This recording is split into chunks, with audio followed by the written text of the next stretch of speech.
Welcome to vTalkInsight, Market Drivers Daily for December 9th, 2025. Markets head into this week with a Federal Reserve cut all but priced in, AI capital spending still surging, and growth expectations leaning on policy support and investment rather than consumers alone. The question now is how these three forces intersect to drive yields, equity leadership, and volatility into 2026. The central macro hinge remains the Federal Reserve and the broader monetary easing cycle.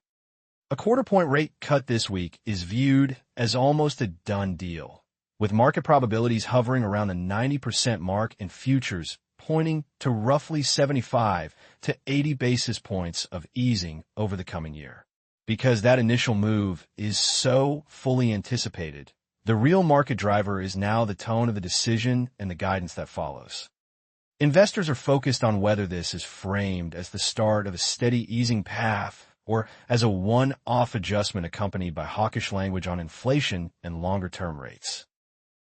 Compared with earlier in the month, the debate inside the Fed looks sharper, and that matters for risk assets. Several commentators now flag the possibility of an unusually high number of dissenting votes, potentially up to 5, reflecting discomfort about cutting while inflation remains sticky and data is incomplete. There are also competing narratives on the path beyond this week. Some houses still expect another cut in January and then a pause for the rest of next year. Others talk about a quarterly cadence of reductions, and another camp sees only 2 cuts in total, arguing that the easing cycle is already close to its end. Overlaying that is uncertainty about the next Fed chair and whether future leadership will lean more dovish on the neutral rate, which could reshape expectations for policy in 2026. Outside the U.S., the picture is just as nuanced. Global central banks are still broadly supportive, with expectations for more than 80 rate cuts worldwide helping underpin risk appetite into 2026, but the pace is slowing from this year's peak of over 100 moves. In Europe, the messaging is split. Some European central bank commentary even entertains the idea that the next step could be a hike, while French officials push for a dual mandate that elevates growth alongside inflation. At the same time, there's a non-trivial risk the ECB surprises with a cut if inflation drifts closer to 1.5%, a scenario markets are not currently pricing. Elsewhere, persistently low inflation in Switzerland raises the prospect of earlier Swiss National Bank easing, while the Bank of Japan remains the outlier, less inclined to provide additional stimulus as others continue to cut. The practical question for portfolios is what this all means for yields, currencies, and risk assets. Several views point to a limited impact from the upcoming cut on long-term rates, with the 10-year Treasury expected to remain broadly stable or even grind higher as fiscal concerns and inflation risk keep term premia elevated. That implies further curve steepening, where short end yields fall with policy while the long end resists. And it also suggests that mortgage rates and other long-dated borrowing costs may not decline much in the near term. In that world, sectors most sensitive to long-term financing, such as housing and capital-intensive industries, could see less relief than the front-end move alone would imply.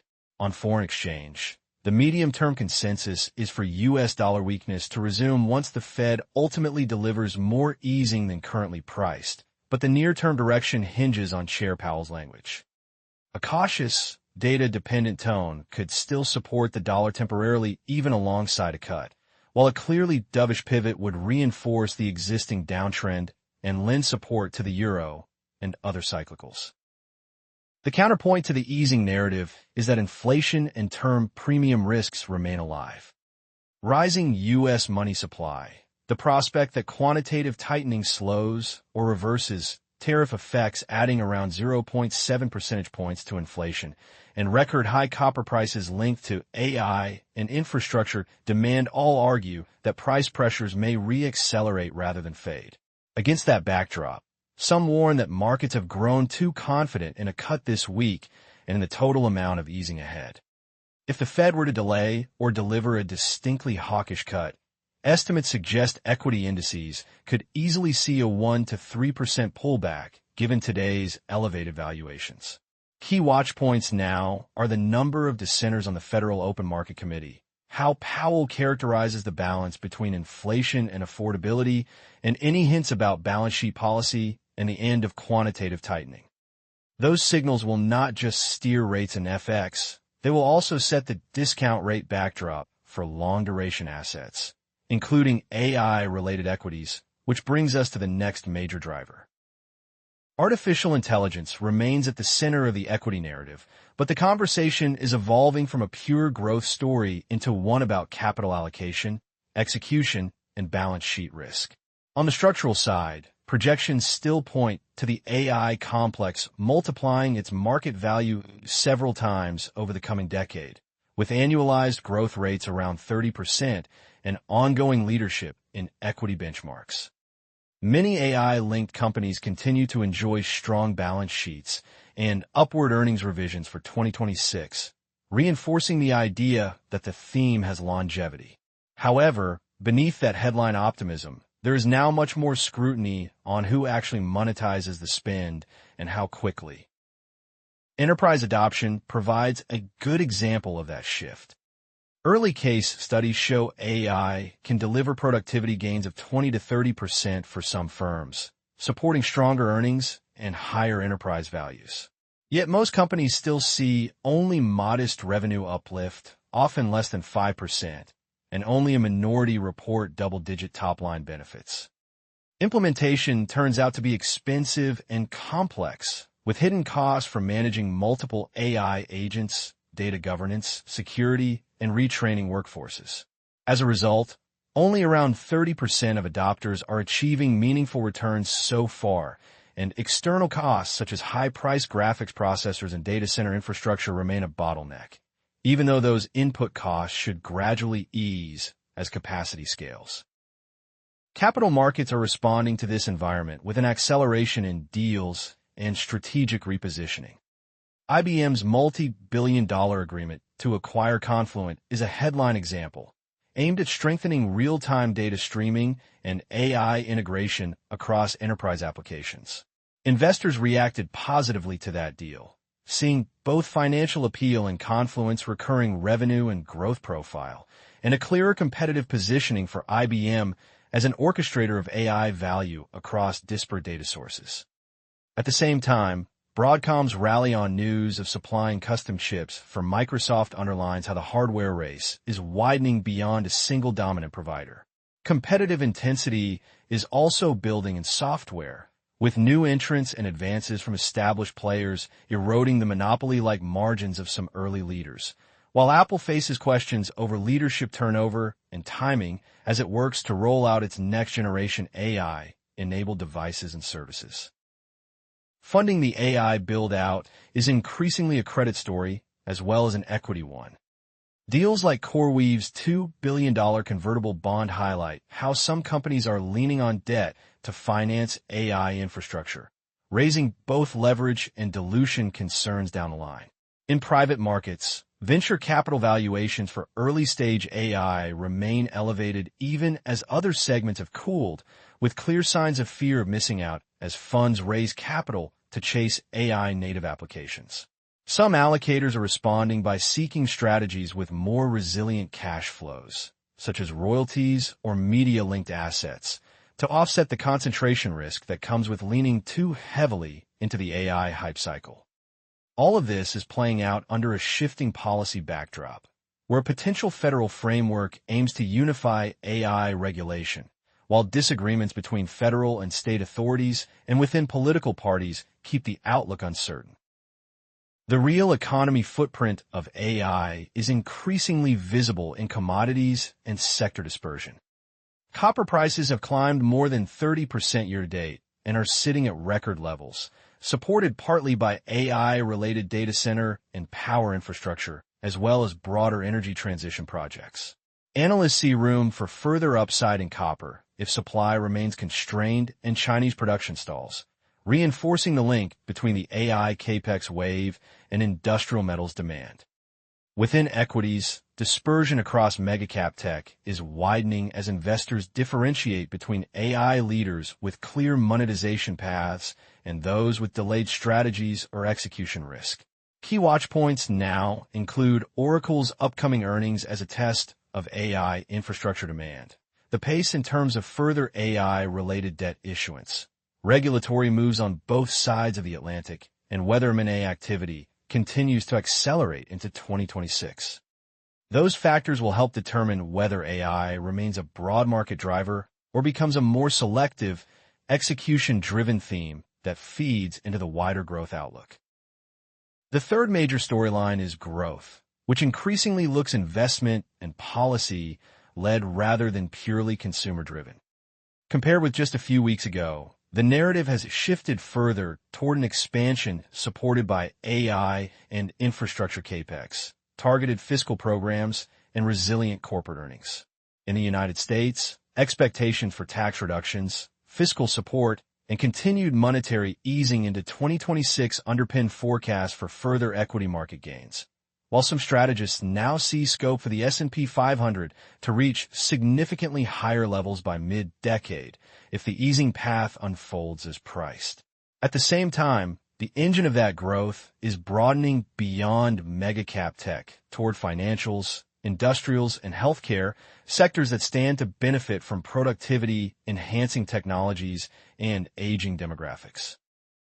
Near-term data from the U.S. consumer and corporate boardrooms largely backs this constructive tone, even if it warrants caution. Holiday retail spending is projected to grow at least 3% this year, powered by robust online sales and supported by evidence of rising foot traffic at top-tier malls, where Black Friday visits have reportedly increased by mid-single-digit to low double-digit percentages. On the corporate side, a rebound in strategic mergers and acquisitions is underway, with high-profile activity in media, technology, and other sectors, and expectations that deal volume could exceed commonly cited targets over the coming decade. That supports banks, advisors, and potential acquisition targets, but also implies rising corporate leverage and a larger refinancing wall later on.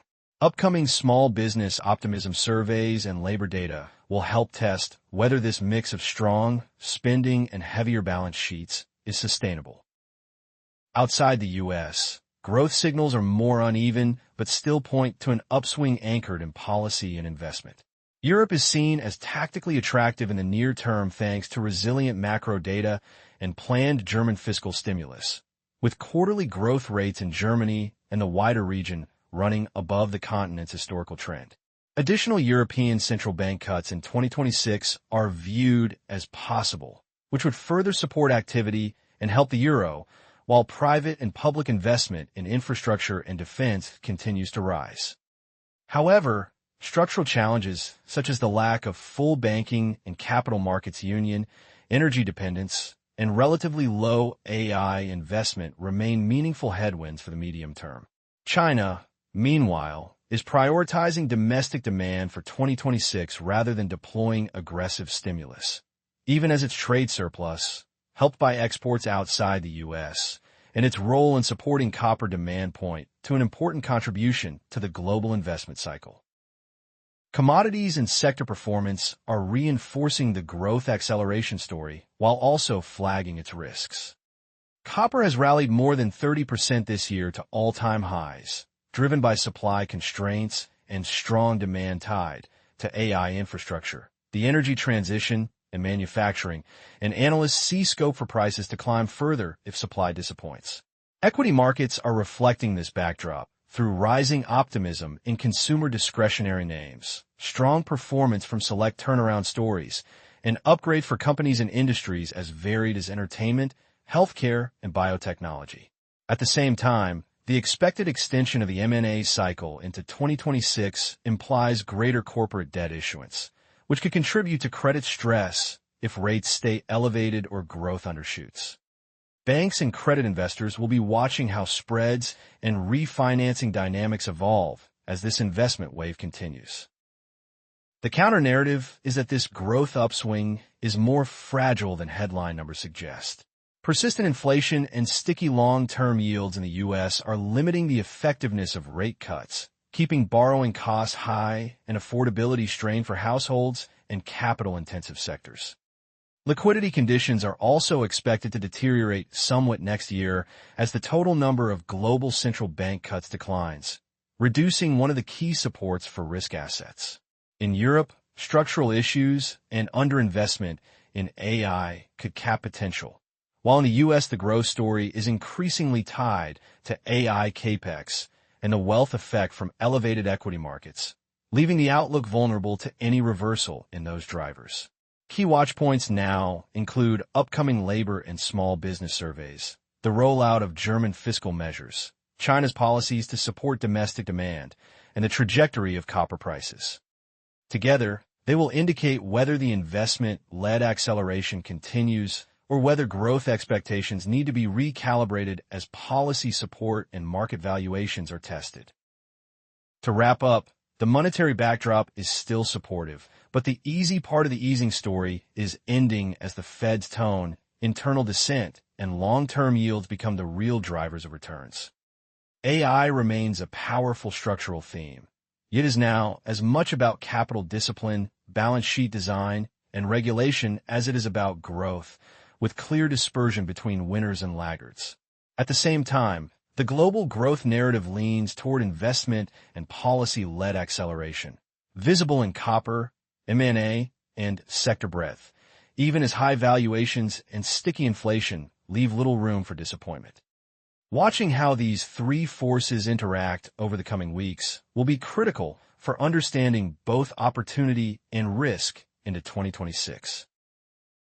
This video is for information only and is not investment advice. Visit and subscribe to vTalkInsight.com for latest interactive market insights.